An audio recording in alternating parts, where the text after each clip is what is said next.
American scholar caste को code की तरह बता रहे हैं। Caste is a bone, race is a skin. Caste क्या है? एकदम अंदर घुसा हुआ है और वो इतना मजबूत है कि रेसिज्म उसके सामने कुछ नहीं। आप बताइए अमेरिकन यूनिवर्सिटीज और आपकी इंडिया में जो यूनिवर्सिटीज हैं, जमीन आसमान का अंतर। आप टॉप 100 में जगह नहीं बना पाते।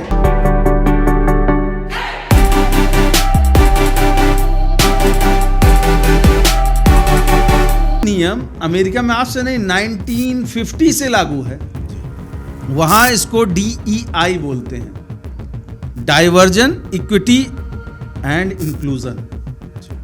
पिछले ही दिनों मैं पढ़ रहा था एक नया इक्विटी टाइटल 9 करके उन लोगों ने नया डेस्टिनेशन DEI में ऐड किया और आप देखेंगे, सरप्राइज रहेंगे आप कि 1950 से ये नियम वहां चल रहे हैं।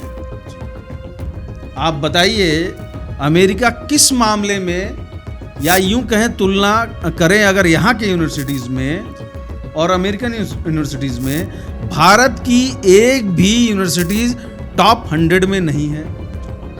और इस नियम को अमेरिका 1950 से लेकर चल रहा है। जब वहाँ सिविल राइट्स हो रहे थे मूवमेंट, तब से ये नियम वहाँ पर बने हुए हैं। जो अमेरिकन यूनिवर्सिटीज हैं उसमें बहुत ही कड़ाई से लागू है। उसके बावजूद जो लोग बोलते हैं मेरिट, आप बताइए अमेरिकन यूनिवर्सिटीज और आपकी इंडिया में जो यूनिवर्सिटीज हैं उसमें जमीन आसमान का अंतर। आप टॉप 100 में जगह नहीं बना पाते। क्यों? क्योंकि आपके यहां जो एक्चुअल माइंड है, जिसको बोलते हैं जो कुछ कर गुजरने वाला है दिमाग, वो पहुंच नहीं पाता। क्योंकि आप 80% आबादी को इग्नोर करके चलते हैं, पूरी तरीके से 80% आबादी को इग्नोर करके चलते हैं।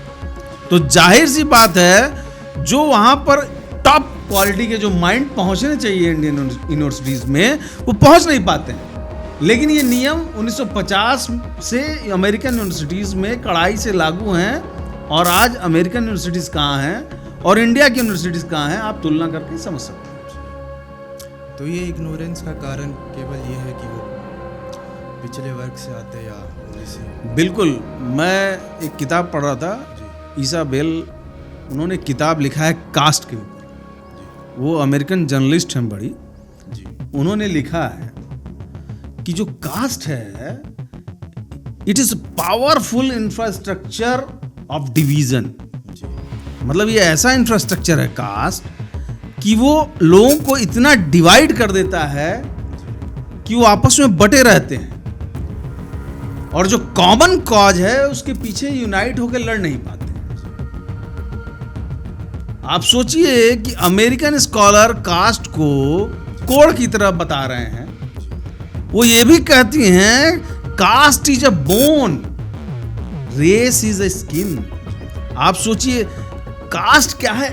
एकदम अंदर घुसा हुआ है और वो इतना मजबूत है कि रेसिज्म उसके सामने कुछ नहीं है।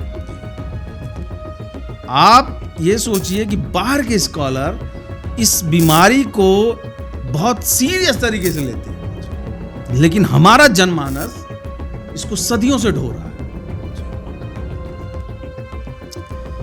क्या न्यायपालिका में भी आरक्षण होना चाहिए? बिल्कुल।